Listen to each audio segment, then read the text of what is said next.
Legionár v drese Trnavy Miloš Nikolič sa po zápase s Mijavou zaradil do rodiny športovcov tvrďasov. Zlomenina nosa, ktorú po súboji s Kuzmom utrpel, jeho výkon vôbec nepoznačila. Zápas hrdinsky dohral a mnohí z fanúšikov si ani nevšimli, že je zranený.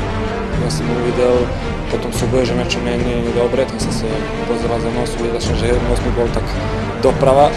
Ale dobre, že sme to potom môjom súboju sme dali prvý gól, ten vyrovnajúci.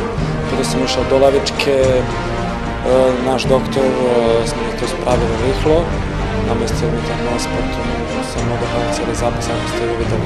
Svojím rozhodnutím pokračovať v zápase si zimná posila Trnavy vyslúžila veľký rešpekt.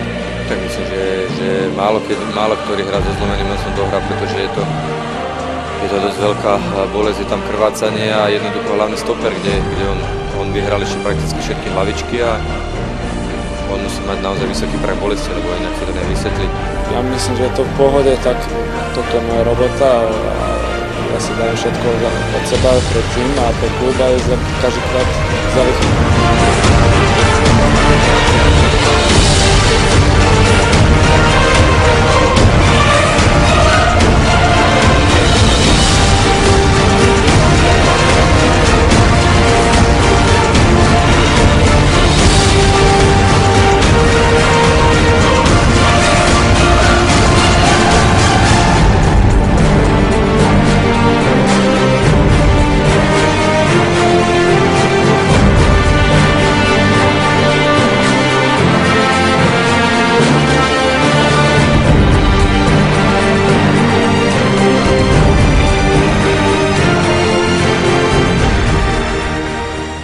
Nikolič,